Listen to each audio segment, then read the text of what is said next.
No estamos locos, con Rosa Quintana.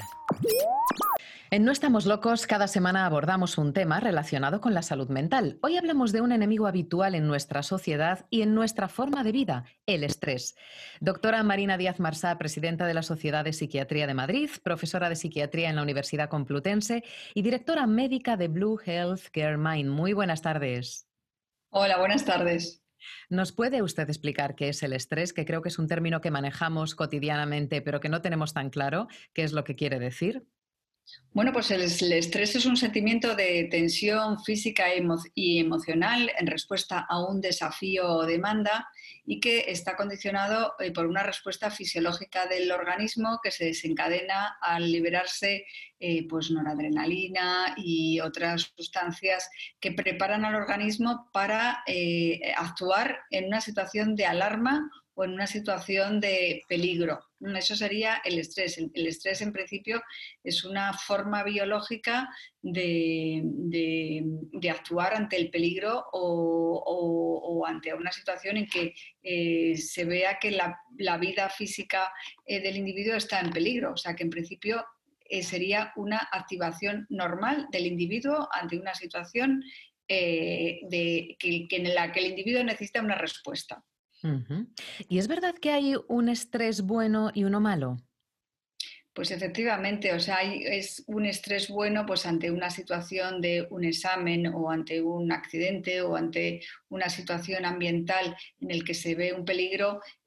La reacción de estrés nos permite huir, nos permite planificar qué hacer en ese momento y nos permite utilizar la estrategia conductual o emocional más adecuada.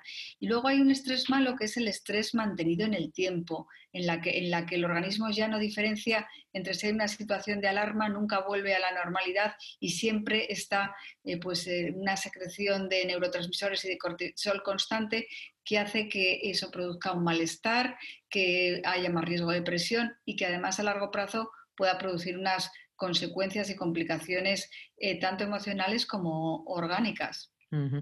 Encontramos a personas que manifiestan tener estrés y otras que dicen tengo ansiedad. ¿Son la misma cosa? No son la misma cosa. El estrés, generalmente en el estrés identificamos un desencadenante, si es el estrés entendido como bueno, y el estrés entendido como malo sería el peldaño anterior a tener ansiedad. Es decir, el estrés continuado en el tiempo puede producir depresión y ansiedad. En general, la ansiedad no tiene un desencadenante, el estrés sí, y además en la ansiedad implica, desde el punto de vista cognitivo, la sensación de preocupación, mientras que el estrés solo es una respuesta fisiológica en la que el individuo nota taquicardias,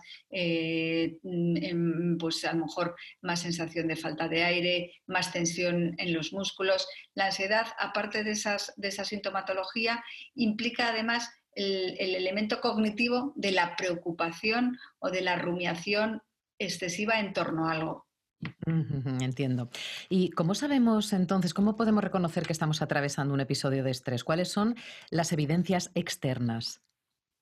Bueno, pues cuando tenemos un malestar mantenido en el tiempo, que muchas veces nos hace estar más irritables, tener más tensión muscular, estar con el ánimo más inestable, tenemos insomnio, sensación de falta de energía, dificultad en tomar decisiones y además síntomas somáticos asociados a estos otros, como son la sensación de palpitaciones, dolores de cabeza, pues a lo mejor alteraciones gastrointestinales con cambios en el ritmo intestinal, a veces vértigos, mareos, toda esa sintomatología que no responde a un órgano en concreto, sino que es una sintomatología difusa que permanece de forma flotante a lo largo de los días y que nos da una sensación de malestar que nos impide tener un funcionamiento normal. Eso sería la manera de identificar una situación de estrés que requería ya un abordaje. Uh-huh. Doctora, son unos síntomas bastante incómodos y que pueden llegar a preocuparnos. ¿Todo eso lo genera el cortisol? Lo genera el cortisol y la respuesta noradrenérgica, ¿no? De la noradrenalina, que es otro de los neurotransmisores que se que se producen en esta situación. El problema es que esta situación de estrés mantenida en el tiempo, la secreción continua de noradrenalina y la secreción continua de cortisol, pueden llevar a alteraciones biológicas importantes, como puede ser alteraciones cardiovasculares, puede ser incluso alteraciones en la respuesta de glucosa y luego, como decías, trastornos emocionales importantes que pueden condicionar el buen funcionamiento del individuo. Incluso también muchas veces pueden producir fallos cognitivos y que también en el día a día pues nos hacen pues tener un funcionamiento muchísimo peor. Esto son las consecuencias de esa segregación de cortisol y de la ¿cómo era? Noradrenalina continua. ¿Afecta también esto a nuestro comportamiento? Es decir, a cómo actuamos en sociedad al relacionarnos con otras personas. A ver, a tener una sensación de malestar, a tener una sensación de incertidumbre, a tener la sensación de que todo se nos hace más difícil y lo asociamos a peligro, pues al final nos vamos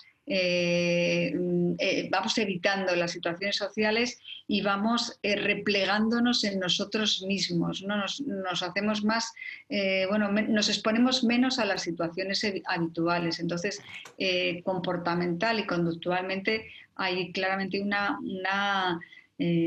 una traducción de esos síntomas y sobre todo es que el individuo se siente menos capaz y se bloquea también ante las diferentes situaciones. Es como si esa ansiedad o esa tensión emocional nos invadiera, eso nos produce un bloqueo que nos hace incapaces para actuar, para relacionarnos con el mundo y para que nuestras tareas sean eficaces. Uh-huh. ¿Y por qué unas personas gestionan mejor el estrés que otras? Ante una misma situación, unas lo encajan de una manera y otras de una forma completamente diferente, más nociva para ellos mismos.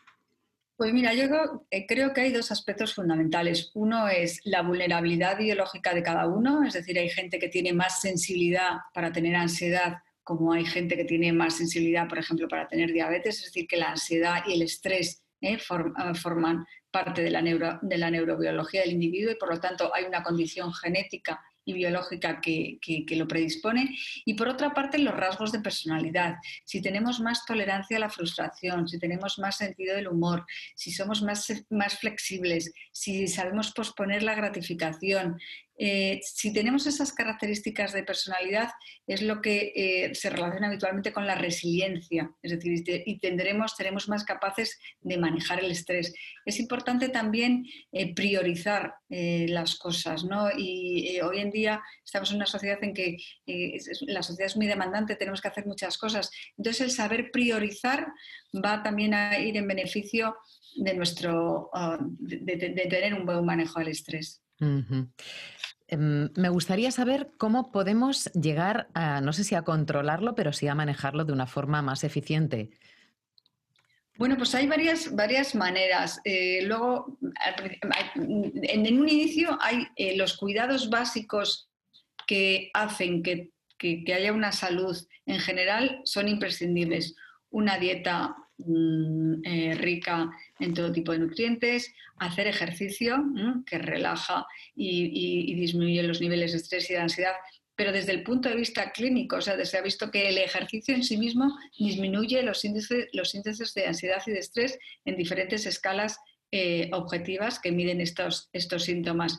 El tener unos vínculos con las personas, el socializar y luego como te decía, priorizar las tareas y ser flexibles, entender que las personas más resilientes son las personas más flexibles, las que pueden improvisar, las que toleran mejor la incertidumbre y las que de alguna manera tienen más frustración a los eventos de la vida, pues encontrando elementos positivos en cualquiera de las situaciones que les llegan. Vamos a ver si conseguimos ponerlo en práctica. Así a priori no parecen cosas demasiado complicadas. Lo único que tenemos que ir paso a paso y tenemos que tener el objetivo claro. Doctora Marina Díaz Marsá, muchísimas gracias y nos encontramos de aquí en 15 días. Muchas gracias a vosotros, es un placer como siempre. Gracias, muy Gracias. buenas tardes. Ya lo habéis escuchado, en definitiva se trata de llevar una vida lo más saludable posible. Importante tener unas relaciones personales sanas, esa flexibilidad que nos comentaba la doctora, hábitos saludables, un poquito de actividad física. Todas estas cosas juntas contribuyen a que tengamos mayor calidad de vida y, por supuesto, mejor salud mental.